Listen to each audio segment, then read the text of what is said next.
ಏನು ಅಪ್ಲೈ ಆಗೋದಿಲ್ಲ.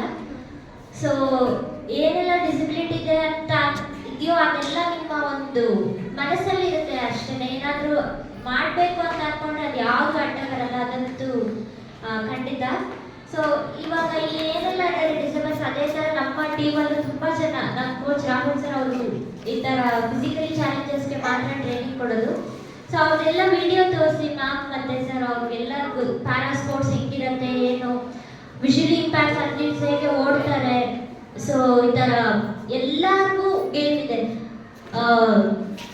ಗೇಮ್ಸ್ ಆಡೋದಕ್ಕೆ ಅಥವಾ ಡಿಸೇಬಲ್ಸು ಅಥವಾ ಏಬಲ್ ಬಾಡಿ ಅಂತ ಏನಿಲ್ಲ. ಸೊ ಎಲ್ಲರಿಗೂ ಗೇಮ್ಸ್ ಇದೆ.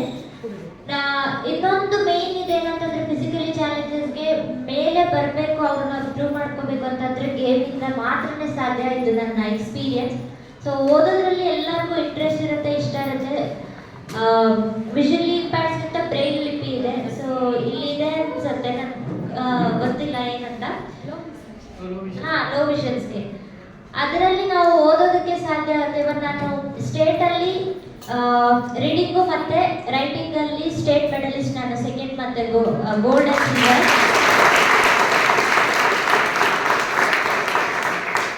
ಸೊ ಅದರ ಜೊತೆ ನಾನು ಸ್ಪೋರ್ಟ್ಸ್ಗೆ ಬಂದಿದ್ದು. ಸ್ಪೋರ್ಟ್ಸ್ ನನಗೆ ಹೊಸ ಲೈಫ್ನ ಕೊಟ್ಟಿದೆ. ಎಜುಕೇಷನ್ ಒಂಥರ ನನಗೆ ಲೈಫ್ ಕೊಟ್ಟರೆ, ಸ್ಪೋರ್ಟ್ಸ್ ಒಂಥರ ಲೈಫ್ ಕೊಟ್ಟಿದೆ. ಸೊ ನಮ್ಮ ಡಿಸಬಿಲಿಟಿ ಎಲ್ಲಿರುತ್ತೆ ಅಂದರೆ ಮನಸ್ಸಲ್ಲಿ ಮಾತ್ರ. ಬೇರೆ ಜನ ಏಬಲ್ ಅವರು ಹೇಳ್ತಾರೆ ಇವ್ರಿಗೆ ಡಿಸೇಬಲ್ ಇದ್ದಾರೆ ಮಾಡೋದಕ್ಕೆ, ಯಾವ ಡಿಸೇಬಲ್ಸ್ಗೂ ಯಾರು ಮೋಟಿವೇಟ್ ಮಾಡಲ್ಲ. ನಮ್ಮನ್ನ ನಾವೇ ಮೋಟಿವೇಟ್ ಮಾಡ್ಕೋಬೇಕು. ನಮ್ಮ ಸೆಲ್ಫ್ನ ನಾವು ಮೋಟಿವೇಟ್ ಮಾಡ್ಕೊಂಡ್ರೆ ಮಾತ್ರ ಇನ್ಸ್ಪೈರ್ ಆಗಿ ಬೇರೆಯವ್ರ ಮುಂದೆ ಈ ರೀತಿ ಇನ್ಸ್ಪೈರ್ ಆಗೋದಕ್ಕೆ ಸಾಧ್ಯ. ನನಗೆ ನನ್ನ ಫುಲ್ ಓನ್ ಫ್ಯಾಮಿಲಿ ಏನು ಹೇಳ್ತಾರೆ, ನನ್ನ ಅಜ್ಜಿಗೆ ಮಾತು ಬರಲ್ಲ, ಕಿವಿ ಕೇಳಿಸಲ್ಲ, ಅವರು ಡೆಫ್ ಅಂಡ್ ಡಮ್. ಅವ್ರಿಗೆ ಹೇಳ್ತಾ ಇದ್ರು, ನೀನೇ ಡೆಫ್ ಅಂಡ್ ಡಮ್ ಆಗಿದ್ಯಾ, ಅವ್ರಿಗೆ ಕಣ್ ಕಾಣಿಸಲ್ಲ, ಹೀಗೆ ನೀನು ನೋಡ್ಕೊಳಕ್ಕಾಗತ್ತೆ ಏನು ಅಂತೆಲ್ಲ. ಸೊ ಅವ್ರೇನು ಒಂದೇ ಮಾತು ಹೇಳ್ತಾ ಇದ್ದಿದ್ದು, ನಾನು ಡೆಫ್ ಅಂಡ್ ಡಮ್ ಇದ್ದೀನಿ, ಅವಳಿಗೆ ಕಣ್ ಕಾಣಿಸಲ್ಲ, ಅವಳು ಬ್ಲೈಂಡ್ ಇದ್ದಾಳೆ, ಸೊ ನಾವಿಬ್ಬರೇ ಇರ್ತೀವಿ ಸಾಕು, ನಮಗೆ ನಾವಿಬ್ಬರೇ ಅಂತ ಅಂದರು. ಎಲ್ಲ ಫ್ಯಾಮಿಲಿ ನಮ್ಗೆ ಯಾಕೆ, ಪೇರೆಂಟ್ಸ್ ಎಲ್ಲ ಕಷ್ಟ ಆಗುತ್ತೆ, ನಮ್ಮದೇ ನಮಗೆ ಅಂತ ಹೇಳಿ ಬಿಟ್ಟೋದ್ರು. ಇವಾಗ ಅವ್ರು ನೋಡ್ಕೊಳ್ಬೇಕಂತ ನಾನು ಎಕ್ಸ್ಪೆಕ್ಟ್ ಮಾಡಿರಲಿಲ್ಲ. ಒಂದು 2 ಒಳ್ಳೆ ಮಾತಾಡಿದರೆ ಸಾಕಿತ್ತು ಅಂತ ಅಷ್ಟೇ ಅನ್ಕೊಂಡಿದ್ದು. ಸೊ ಇವಾಗ ಅವ್ರಿಗೂ ಥ್ಯಾಂಕ್ಸ್ ಹೇಳ್ತೀನಿ, ಯಾಕಂದ್ರೆ ಅವ್ರು ಒಳ್ಳೆ ಮಾತಾಡದೇ ಇದ್ದಿದ್ದಕ್ಕೆ ನಾನು ಇಷ್ಟು ದೊಡ್ಡದಾಗಿ ಬೆಳೆಯೋದಕ್ಕೆ ಸಾಧ್ಯ ಆಯಿತು. ಯಾರಿಗಾದ್ರೂ ಜಾಸ್ತಿ ಪ್ರೀತಿ, ಕೇರ್, ಮುದ್ದು ಮಾಡಿ ಮನೇಲಿ ಪ್ಯಾಂಪರ್ ಮಾಡಿ ಬೆಳೆಸಿದ್ರೆ ಅವ್ರು ಅಚೀವ್ ಮಾಡೋದಕ್ಕೆ ಸಾಧ್ಯನೇ ಇಲ್ಲ. ನೀವು ನೋಡಿ, ಒಬ್ಬೊಬ್ಬ ಸಾಧಕನ ಕಥೆಗೂ ತುಂಬ ಎಷ್ಟು ಡಿಫಿಕಲ್ಟ್ ಆಗಿರುತ್ತೆ ಅಂದರೆ, ಅವ್ರು ಏನಾದರೂ ಅದು ಅವರ ಜೀವನದಲ್ಲಿ ತುಂಬ ಅಮೂಲ್ಯವಾದದನ್ನು ಕಳ್ಕೊಂಡಿರ್ತಾರೆ. ಅಂಥವ್ರು ಮಾತ್ರ ಸಾಧನೆ ಮಾಡೋದಕ್ಕೆ ಸಾಧ್ಯ. ಎಲ್ಲ ಇರೋರು ಸಾಧನೆ ಮಾಡೋದಕ್ಕೆ ಸಾಧ್ಯನೇ ಇಲ್ಲ. ಒಂದು ಸಮಾಜದಿಂದ ತಿರಸ್ಕೃತರಾಗಿರ್ಬೇಕು, ಇಲ್ಲಾಂದ್ರೆ ಫ್ಯಾಮಿಲಿಯಿಂದ ತಿರಸ್ಕೃತರಾಗಿರ್ಬೇಕು. ಆಗ ಮಾತ್ರ ಸಾಧಕರಾಗೋದಕ್ಕೆ ಸಾಧ್ಯ. ಸಾಧನೆಯ ಮೊದಲ ಮೆಟ್ಟಿಲೇ ಸೋಲು. ಜೀವನದಲ್ಲಿ ನಾವು ಸೋತಾಗ ಮಾತ್ರ ನಾವು ಸಾಧನೆಯ ಮೆಟ್ಟಿಲನ್ನು ಏರೋದಕ್ಕೆ ಸಾಧ್ಯ. ಸೊ ನಾನು ಹೇಗಂದರೆ, ಯಾವ ಫ್ಯಾಮಿಲಿ ದೂರ ಮಾಡ್ತು ಏನು ಮಾಡ್ತು ನಾನು ಕೇರ್ ಮಾಡಲಿಲ್ಲ. ನನಗೆ ಗೊತ್ತು ನನಗೆ ಏನು ಮಾಡೋದಕ್ಕೆ ಸಾಧ್ಯ, ನನ್ನ ಬಗ್ಗೆ ನನಗೆ ಗೊತ್ತು, ಬೇರೆಯವ್ರಿಗೆ ಗೊತ್ತಿರೋದಕ್ಕೆ ಸಾಧ್ಯನೇ ಇಲ್ಲ. ಸೊ ನನ್ನ ಬಗ್ಗೆ ನಾನು ತಿಳ್ಕೊಂಡಿದ್ದಕ್ಕೆ 3 ಸಾರಿ ಪ್ರೈಮ್ ಮಿನಿಸ್ಟರ್ನ ಮೀಟ್ ಮಾಡಿ, ಈಗ ದಿವ್ಯಾಂಜನ್ ಶ್ರೇಷ್ಠ ಅವಾರ್ಡ್ ದ್ರೌಪದಿ ಮುರ್ಮು ಮೇಡಮ್ ಜೊತೆ ಮೀಟ್ ಮಾಡಿ ಅವಾರ್ಡ್ನ ತಗೊಳ್ಳೋದಕ್ಕೆ ಸಾಧ್ಯ ಆಯಿತು. ಸೊ ನಮಗೆ ದೇಶ ಕೊಡೋದಕ್ಕೆ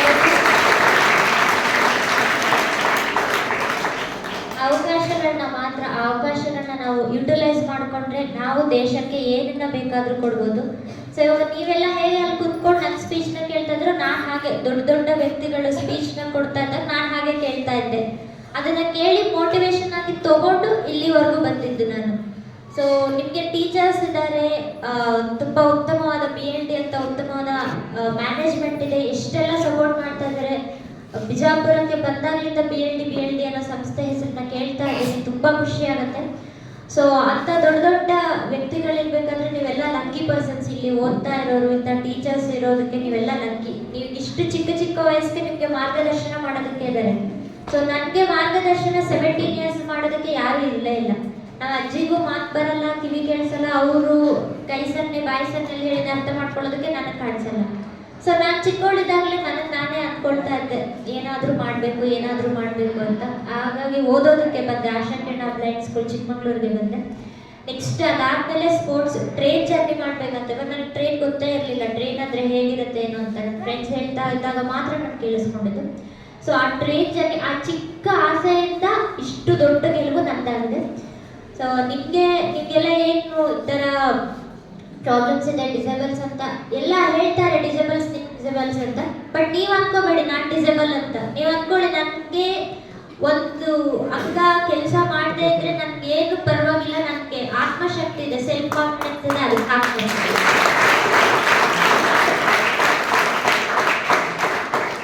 ನಮಗೆ ಮೇನ್ ಆಗಿ ಅಚೀವ್ ಮಾಡೋದಕ್ಕೆ ಬೇಕಾಗಿರೋದು ಸೆಲ್ಫ್ ಕಾನ್ಫಿಡೆನ್ಸ್.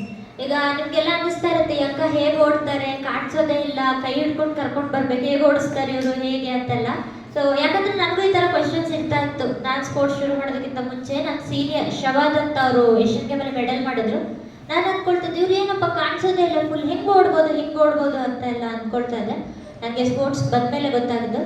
ಸೊ ಅದಕ್ಕೆ ನಿಮಗೆ ಗೂಗಲಲ್ಲಿ ಯೂಟ್ಯೂಬಲ್ಲಿ ಎಲ್ಲ ಸಿಗುತ್ತೆ, ಸರ್ಚ್ ಮಾಡಿದ್ರೆ ಹೆಂಗೆ ಓಡ್ತಾರೆ ಅಂತ ಅಂದರೆ. ಸೊ ನನ್ನದೇ ನಾನು ಯೂಟ್ಯೂಬ್ ಚಾನಲ್ ಮಾಡಿದ್ದೀನಿ, ಅದರಲ್ಲಿ ಹಾಕಿದ್ದೀನಿ ಎಲ್ಲ ವೀಡಿಯೋಸ್.